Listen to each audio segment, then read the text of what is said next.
Ce journal vous est proposé par EasyChat, le Telegram d'Equity Bank Congo. Top Congo FM 88.4, première radio d'information en République démocratique du Congo. Plusieurs familles de Goma essaient de joindre Bukavu au sud Kivu par peur des séismes qui sont à l'origine de l'effondrement de certains immeubles à Goma. À Goma, justement, les services de la régie des voies fluviales sont débordés. Le nombre de passagers à embarquer dépasse la capacité d'accueil des bateaux. Top Congo FM. Question orale adressée au gouverneur de Kinshasa. L'initiative du député provincial Mike Mukebai n'a pas été alignée. Le bureau de l'Assemblée provinciale évoque un vice de procédure qui viole le règlement intérieur, mais pour le député provincial Mike Mukebai, son initiative n'a pas été rejetée. Top Congo FM. Zoé Kabila, gouverneur déchu de Tanganyika, accusé d'avoir détourné plus de 3 milliards de francs congolais. Ce sont des députés provinciaux de l'Union sacrée qui l'accusent, mais d'après un proche de Zoé Kabila, ces députés n'ont effectué aucun contrôle parlementaire pour démontrer qu'il y a eu détournement. Top Congo FM. Des embouteillages sur les routes très fréquentées de Kinshasa. 500 jeunes volontaires ont été recrutés pour renforcer le travail de la police de circulation routière. Ces jeunes vont participer à la campagne de sensibilisation sur le civisme routier. Voilà pour le sommaire. Top Congo FM, le journal vous est présenté par Roger Kalala.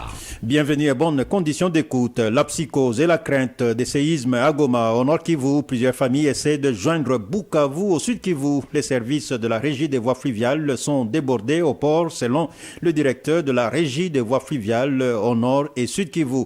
À Goma, le nombre de passagers à embarquer dans les bateaux dépasse la capacité d'accueil, et pour pouvoir déplacer plus de gens possible, la RVF a autorisé la navigation la nuit, et même les bateaux cargo prennent des passagers pour désengorger le port qui est inondé par ceux qui veulent se mettre à l'abri. Écoutez le directeur provincial de la RVF, Henri Zila, joint par Mamichela. Toutes les familles se dirigent vers Bukavu et nous sommes vraiment débordés en telle enceinte que nous sommes dans l'obligation de mettre chaque matin 5 bateaux, chaque soir 6 à 7 bateaux. Et tous plein.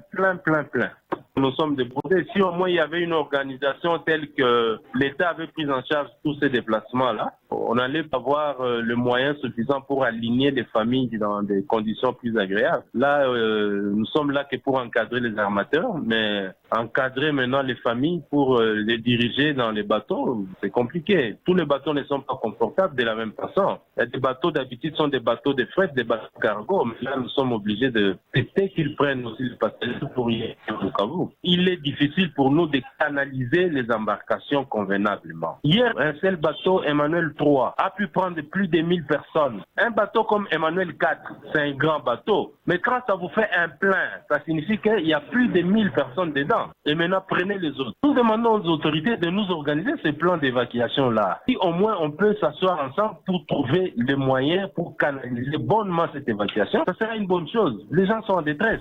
Le directeur provincial de la RVF Nord et Sud Kivu, Henri Zila, au téléphone de Mamichela à Bukavu, au Sud Kivu. On observe justement l'arrivée en masse de plusieurs familles qui viennent de Goma. Il y a d'autres qui vont dans certains territoires de la province du Sud Kivu. Et le mouvement s'intensifie après les séismes enregistrés à Goma. Correspondance Grâce Lola. Parmi les déplacés, on note plusieurs ressortissants du Sud Kivu vivant à Goma qui ont rejoint leur famille à Bukavu. Ils fuient les tremblements de terre répétitifs dans la ville volcanique après l'éruption du volcan Nyiragongo. Cette femme rencontrée au port à Konkwa vient d'arriver à Bukavu avec toute sa famille. La peur et le fait de voir les enfants traumatisés par les tremblements. Donc c'était très difficile de les laisser dans cette situation. On a passé 2 jours dans le véhicule en train de craindre l'écoulement de la maison. C'est pourquoi on s'est décidé de venir. On n'a pas su supporter tout ça. On a observé déjà la hausse des prix de certains denrées alimentaires, la rareté de certains produits. Ces mouvements étaient également signalé à Minova dans le territoire des Calais, à au moins 50 km de Goma. Des hôtels et autres maisons de passage sont inondées, renseigne cet habitant du coin. Il y a beaucoup de véhicules qui viennent encore avec des matelas. Tous les hôtels qui sont ici à Minova sont pleins. Il manque même la chambre à payer. D'autres sont accueillis dans des maisons à domicile. Nous apprenons qu'il y a des enfants qui entraient dans des véhicules à Goma et venir ici. Les parents prennent la direction de Massissi et les enfants certainement se retrouvent ici sans parents. Les villes de Goma et de Bukavu sont parmi les capitales provinciales les plus proches. C'est ce qui expliquerait cet afflux de personnes, mais aussi les mouvements sismiques ressentis également depuis ce mardi dans la ville de Bukavu. De Bukavu, Grâce Lula pour Top Congo FM. Au Sud Kivu, justement, les autorités s'organisent pour la prise en charge des déplacés qui arrivent à Bukavu. Le gouverneur Théo Ngwabidje a présidé une réunion de sécurité pour voir comment gérer cette crise. Le ministre provincial des Affaires humanitaires et celui des Transports ont été associés à cette séance de travail. La navigation la nuit a été autorisée et la sécurité sur la nationale numéro 3 est renforcée pour ceux qui prennent le chemin de la route. Des sites d'hébergement sont également en train d'être identifiés.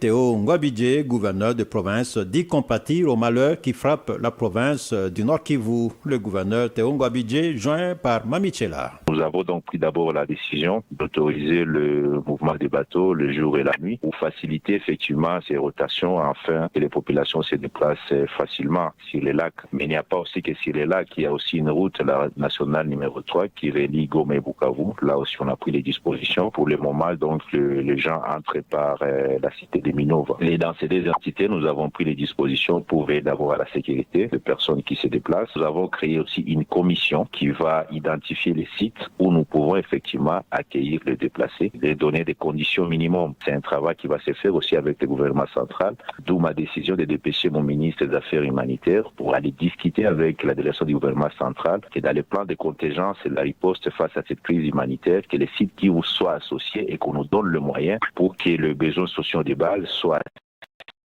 ces déplacés qui viennent pour la province d'ici Kivu. À côté de ça, il faut effectivement renforcer les mesures de sécurité, ce qui concerne les déplacés, puisque là-dedans, n'oubliez pas aussi, on peut avoir des malfrats suite à l'état de siège qui est sur place. Donc, nous allons aussi veiller à ce que quand même le barrière soit là pour contrôler et lutter contre les criminels qui pourront faire un mouvement vers les sites Kivu, une province qui fait face à l'activisme des groupes armés.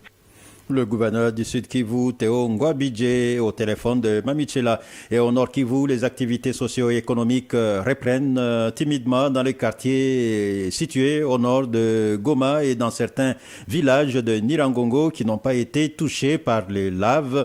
Sur le marché, les prix de certaines denrées alimentaires ont galopé. Jonathan Kombi. C'est l'ambiance comme celle d'avant éruption qui s'observe dans plusieurs quartiers situés au nord de Goma et dans les territoires de Nirangongo. Plusieurs kiosques et autres commerces sont ouverts. Le transport en commun est également au rendez-vous.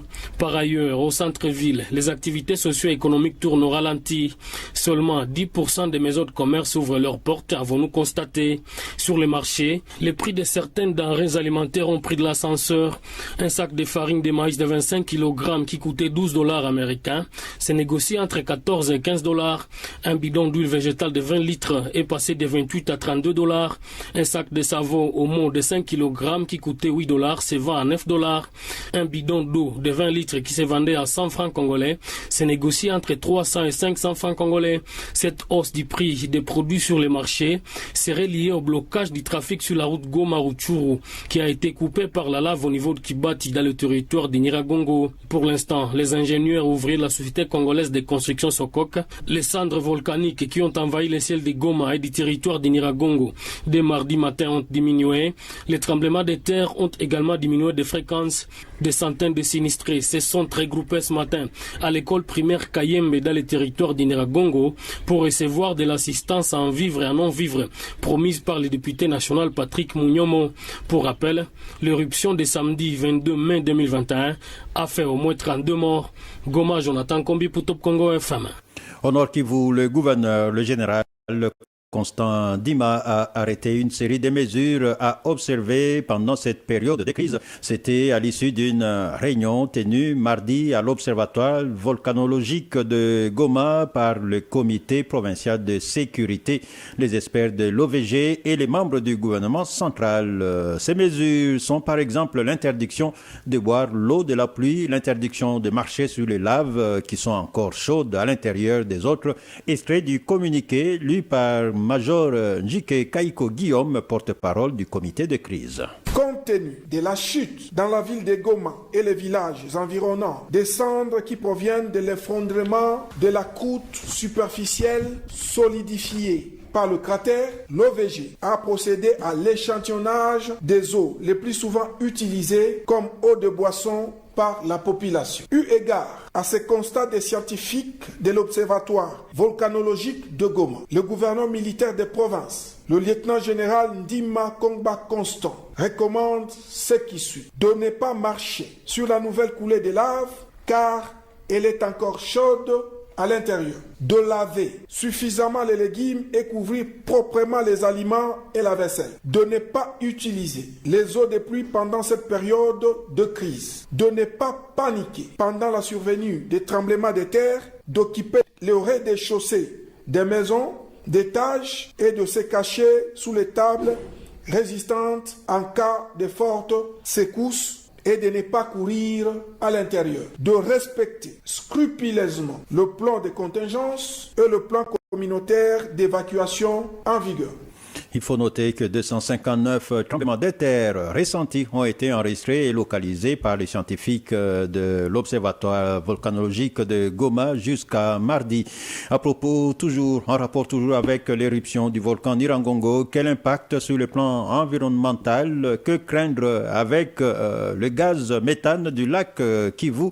Quelles précautions faut-il prendre? Réponse dans le magazine Top Vert avec le professeur Albert Kabasele, climatologue et expert en télédétection. Émission à suivre aujourd'hui, juste après ce journal. Le journal, toute l'info du canal Info, la fréquence utile de Kinshasa.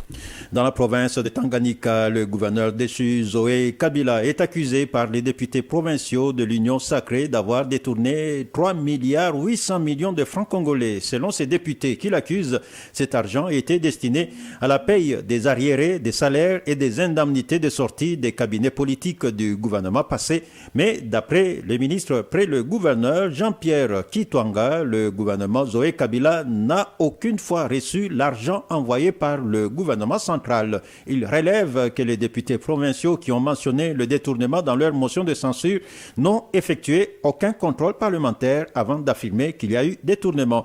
Jean-Pierre Kitwanga au micro de notre permanent Fabien Kambizi. Pour contrôler un gouverneur de province, contrôler un ministre, il faut être outillé intellectuellement.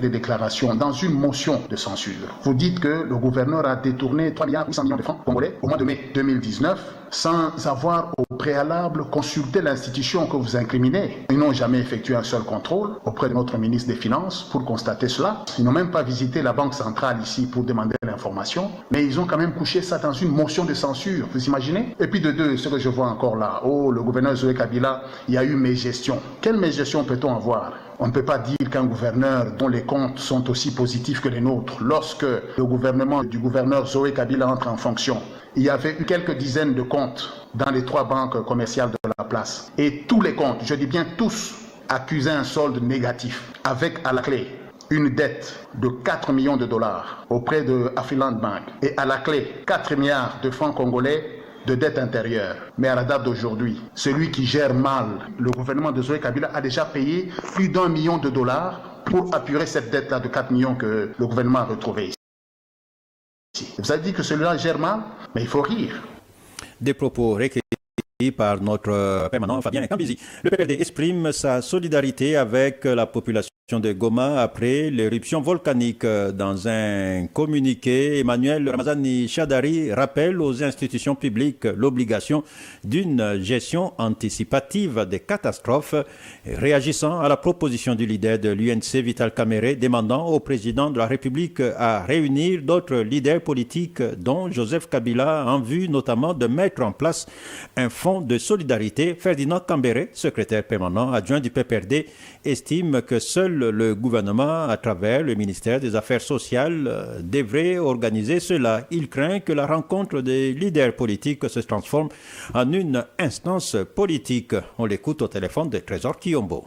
La réaction du PPRD a été matérialisée par les communiqués de presse signés par les camarades secrétaires permanents hier. Il a exprimé son soutien et sa compassion à la population sinistrée de Goma, tout en interpellant aussi le gouvernement, parce qu'apparemment il y a quand même eu un certain nombre de négligences dans la surveillance de ces monstres avec lesquels vit la ville de Goma. Que pensez-vous de la proposition du président de l'UNC qui appelle à une caisse de solidarité? Je pense que la caisse de solidarité, et je l'ai dit pour avoir été aussi quelques moments au ministre des Affaires sociales, Action humanitaire et solidarité nationale. Nous, à partir de ce ministère-là, en 2012, il y avait déjà un projet pour élaborer un plan de contingence. Et malheureusement, je constate avec regret que ça avait donc été laissé au tiroir. Donc, une caisse de solidarité nationale,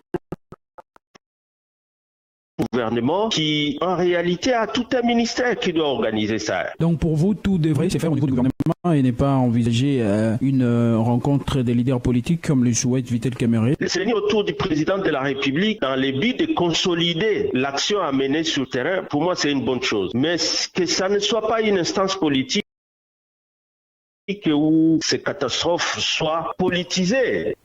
Ferdinand Kambere qui répondait aux questions de Trésor Kiyombo. On parle encore de l'éruption volcanique de Nyiragongo à Goma. La RDC pouvait prendre des mesures sécuritaires si le satellite congolais était déjà mis en marche. Le programme national de recherche spatiale et technologique a produit un prototype expérimental d'un satellite congolais conçu localement. Selon le coordonnateur de ce programme, cette nouvelle technologie exige encore des moyens financiers et logistiques avant sa mise en marche. Détail Béro Matanda. KLKWC50, c'est l'appellation du prototype du satellite congolais produit par le Programme national de recherche spatiale et technologique. Dr Wamba Yechi est coordonnateur du Programme national de recherche spatiale et technologique. C'est pour la toute première fois dans l'histoire de ce pays que l'élite congolaise, sous ma coordination, s'est mobilisée à produire un prototype expérimental d'un satellite congolais. L'observatoire volcanique ne peut fonctionner sans des données numérisées, digitalisées avec l'Internet. J'ai appris que ceux de cet observatoire avaient manqué la possibilité de détecter si nous avions le satellite. C'est la moindre des choses. Aujourd'hui, ce sont des morts de trop, alors que nous avons déjà une technologie de pointe, recherche spatiale en RDC. Qu'est-ce qui bloque sa mise en marche? Dr Wamba répond. Nous voulons que le moyen matériel, logistique, financier soit mis à la disposition de cette équipe teintée de nationalisme patriotique pour sortir la RDC de ses gouffres. Ce satellite a plusieurs applications. À travers les applications, nous avons la télémédecine, études de prévention et prise en charge à milieu de contraintes sismiques. Là, on parle de volcans. Prévention et prise en charge des situations de conflits armés. Si on avait les satellites, même ce qui se passe à l'Est avec la guerre, ça n'existerait pas. Prévention des catastrophes naturelles et limitation des dégâts. Ce satellite a beaucoup d'avantages. Lorsque nous lançons notre satellite congolais, pour la première année, le Congo peut mobiliser 23 milliards 350 millions 227 926 $ américains. La clé du développement congolais, c'est à travers ce programme national de recherche spatiale et technologique. Et c'est à travers ça qu'un Congolais peut toucher un salaire minimum de 5 000 $ américains par mois. Quelques pays africains ont déjà lancé leurs satellites. Béro Matanda.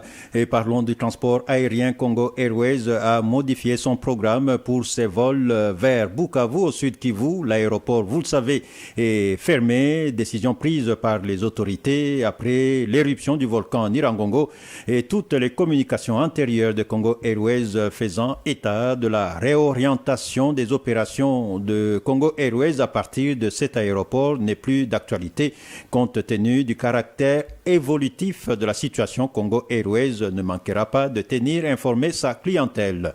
L'UNICEF est profondément préoccupé par la situation des enfants à Goma alors que la ville est aux prises avec des secousses fréquentes suite à l'éruption du volcan de samedi dernier. Dans un communiqué émis hier, l'UNICEF déclare qu'il sait que les enfants ont été blessés lorsqu'un bâtiment s'est effondré mardi à quelques pas du bureau donc à Goma. L'UNICEF continue à travailler 24 heures sur 24 avec ses partenaires et les autorités locales congolaises. À Kananga, plusieurs pharmacies et boutiques ont été détruites par le feu. Cela s'est passé mardi dans la soirée. Selon les témoins trouvés sur le lieu, cet incendie serait parti d'un restaurant situé au sein donc d'un restaurant au marché. D'autres estiment qu'il s'agit de l'essence contenue dans l'une des pharmacies qui serait à l'origine de cet incendie. Une dizaine de corps en état de décomposition découverts mardi dans le village Mukumu, territoire de Mambasa, c'est en Ituri. Il s'agit des victimes des massacres des rebelles des ADF Nalu la semaine dernière dans cette partie de la province.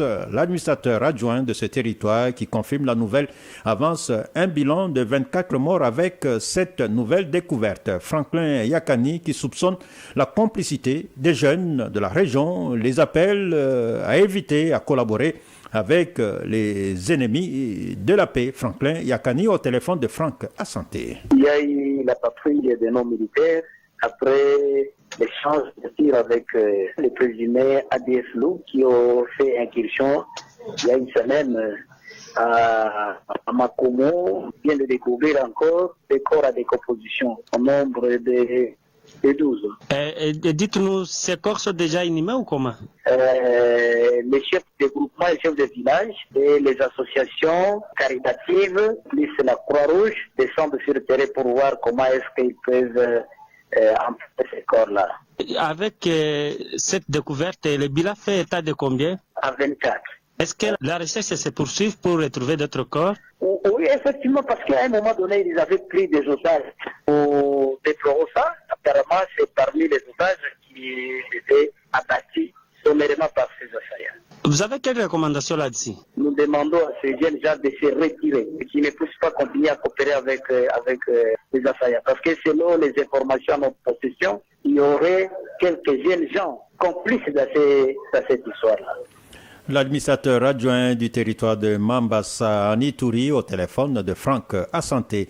Réouverture de l'un des commissariats de la police dans la commune de Moulekera. Ce commissariat a été brûlé lors d'une manifestation anti-Monisco en mars dernier. Et la réouverture intervient après la sensibilisation de la population par l'ex-commandant de la police ville de Beni, devenu maire de la ville de Goma. Il a aussi invité la population à s'abstenir de la justice populaire tout en vulgarisant le numéro vert afin de faire face à la criminalité dans la ville. Écoutez, le colonel François Kabeya, commandant de la police ville de Beni, est nommé maire de la ville de Goma. Il est au micro d'Erickson Louemboué. Mon équipe et moi sommes venus ici en Gongolio parce que la criminalité était revue un peu à la hausse. Alors je suis venu parler avec la population pour que nous puissions remettre les sous-commissariats qui étaient incendiés par la population, entre guillemets, en colère parce que la police avait sauvé la vie d'un militaire. Alors la population est contente, pensait qu'il a fallu qu'on leur donne ces militaires pour pouvoir les lyncher. Parce qu'il y a eu trop de cas de vol et même ne savaient plus quoi faire. Et ils pensaient que s'ils venaient nous voir, nous allions refuser. Moi, j'ai dit non, c'est notre travail de sécuriser la population. Moi-même, je suis venu vers eux. Alors, comme commandant de la ville, je ne pouvais pas rester indifférent. Je suis venu pour leur dire que non, ils doivent collaborer avec la police. Ils doivent éviter de se faire justice pour des personnes suspectées alors qu'ils sont innocents. Et je pense qu'on va diminuer un peu cette criminalité qui est revue à la hausse. Je ne peux pas m'inventer pour tout ce que j'ai fait à Beni. Je crois que vous, journalistes, au moins, vous connaissez ce que j'ai fait. Mais néanmoins, je crois que le bilan est positif. Mais je m'invente quand même parce que j'ai réalisé un bon travail à Beni. Crise politique dans la province du Kasaï oriental. Les organisations de la société civile indiquent que la province poursuit sa descente aux enfers au regard de la situation socio-économique que traverse la population. Pour Rachel Kapinga, présidente de la nouvelle société civile, il y a nécessité d'organiser en urgence l'élection d'un nouveau gouverneur afin de relever ces défis, d'où la nécessité de doter le Kasaï oriental d'un gouverneur compétent. On l'écoute dans ses propos recueillis par notre permanent Nicolas Kazadi. Qu'il soit un homme souple qui sait comment se rattraper dans quelques 3 ans qui nous restent ici. Nous voulons encore qu'il soit quelqu'un qui connaît bien les points de la province du Kasaï oriental. C'est lui qui sera capable de réunir toutes les forces vives de la province pour avoir l'idée sur ce que veut la population du Kasaï oriental. Donc on ne veut pas revivre la honte à la tête de la province. C'est pourquoi nous tirons l'attention de nos élus de faire bien attention pour faire un bon choix cette fois-ci. Quand nous parlons de l'homme, on voit la femme. Donc la femme n'est pas exclue ici. Quand nous parlons de quelqu'un compétent, on voit et l'homme et la femme. Qu'elle soit une femme ou qu'il soit un homme, mais compétent. De bonnes attitudes, comportement exemplaire et digne d'une autorité. Question orale adressée au gouverneur de Kinshasa. L'initiative du député provincial Mike Mukebai n'a pas été alignée. Le bureau de l'Assemblée provinciale évoque un vice de procédure qui viole le règlement intérieur. Le président du bureau, Godin Poyi, reproche à l'élu de Lingala d'avoir déjà adressé une question orale avec débat au directeur général du fonds d'assainissement de Kinshasa et il refuse d'aligner à la fois une question orale avec débat sectoriel et celle relative à la politique générale. En réaction, le député provincial Mike Mukebai précise, lui, que son initiative contre le gouverneur Jean-Tini Ngobila n'a pas été rejetée, contrairement à ce qui se raconte.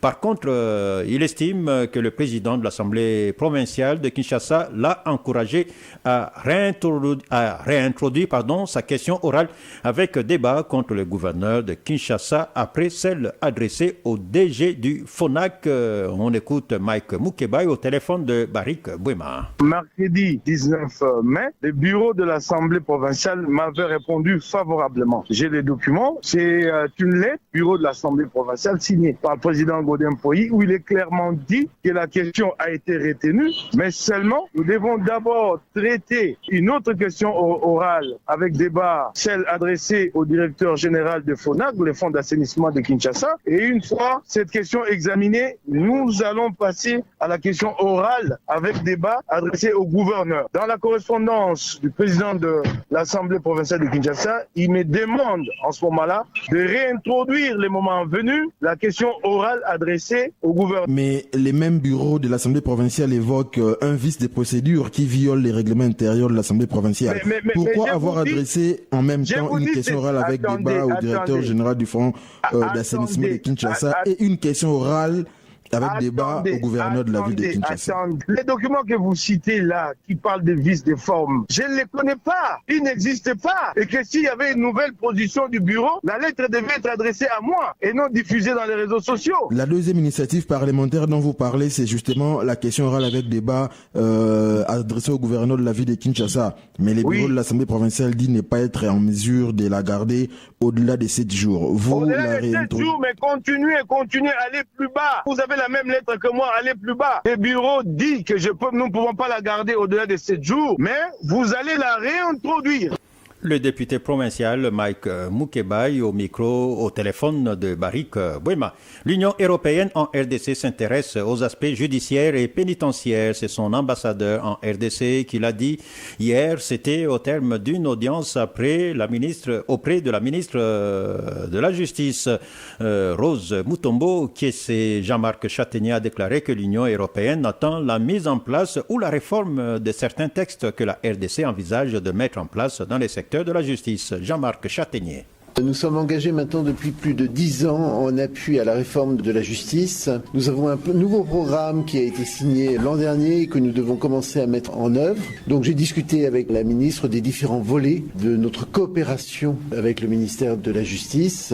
Ça porte bien sûr sur des aspects judiciaires, pénitentiaires qui sont importants, la mise en place ou la réforme de certains textes que la République démocratique du Congo entend mettre en place. Et nous sommes vraiment en accompagnement de ce processus de réforme avec des moyens que nous voulons mettre en œuvre pour participer à l'amélioration des choses. Nous avons parlé avec la ministre de 2 palais de justice qui sont en train de se construire et d'être finalisés. Un à Tchapa, que nous devrions pouvoir inaugurer ensemble avec Madame la ministre au mois de septembre, et l'autre à Goma, dont les travaux sont en train aussi de se finaliser. J'espère qu'il n'y a pas eu de dégâts ou qu'il n'y aura pas de dégâts liés aux événements sismologiques de Goma. Nous entendons nous concentrer spécifiquement sur quelques provinces pour montrer que nous pouvons faire davantage et mieux sur ces provinces. La ministre est très engagée dans la relance d'un certain nombre de textes, dans la relance du groupe des bailleurs de fonds qui travaillent avec elle et qui travaillent avec la République démocratique du Congo sur l'amélioration du système judiciaire. Donc nous sommes vraiment en accompagnement de cette démarche. Paiement du premier acompte provisionnel de l'impôt sur les bénéfices et profits de l'exercice fiscal 2022, revenu 2021. L'échéance est fixée au plus tard le lundi 31 mai, ceci conformément à la législation fiscale en vigueur. La Direction générale des impôts rappelle aux contribuables relevant de la direction des grandes entreprises, des centres des impôts ainsi que des sièges modélisés et modernisés des directions provinciales des impôts de s'acquitter de leurs obligations conformément à la législation fiscale en vigueur. Détail, Mamichela. Le montant du dit acompte représente 20% de l'impôt déclaré au titre de l'exercice comptable 2020, augmenté des suppléments éventuels établis par l'administration au titre du dit exercice, que ces sommes fassent ou non l'objet de contestation. Leur attention est attirée sur le fait que le montant de l'acompte dû est à payer dans son intégralité, conformément aux dispositions de l'article 3 de la loi des finances pour l'exercice 2020 qui interdit les compensations. Par ailleurs, le défaut ou l'insuffisance de paiement dans le délai légal donnera lieu à l'application d'une amende égale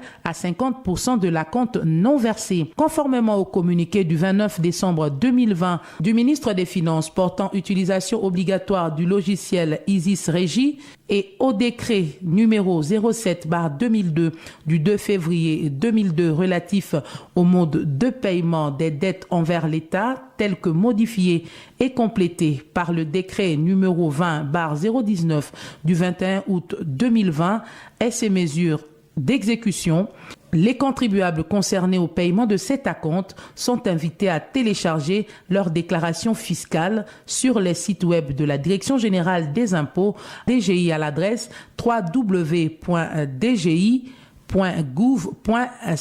Aussi, compte tenu de la pandémie de la COVID-19, les contribuables sont invités à privilégier la transmission par voie électronique en format PDF du bordereau de versement d'acompte provisionnel et de la preuve du paiement du dit acompte provisionnel aux adresses électroniques à retrouver sur le site web de la Direction générale des impôts, le www.dgi.gouv.cd.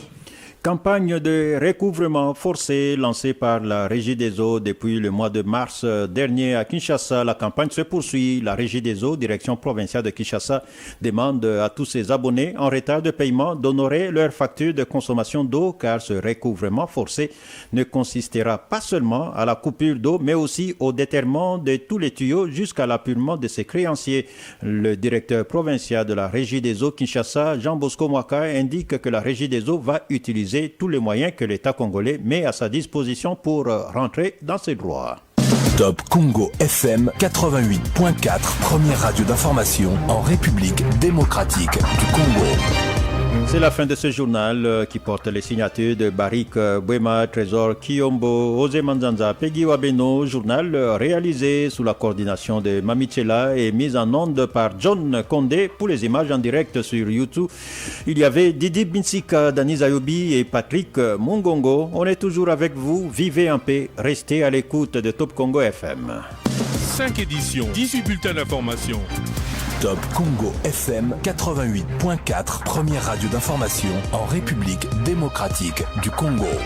Une rédaction en contact permanent avec ses auditeurs. 080 812 812. Information avec Top Congo FM 24h sur 24, 7 jours sur 7.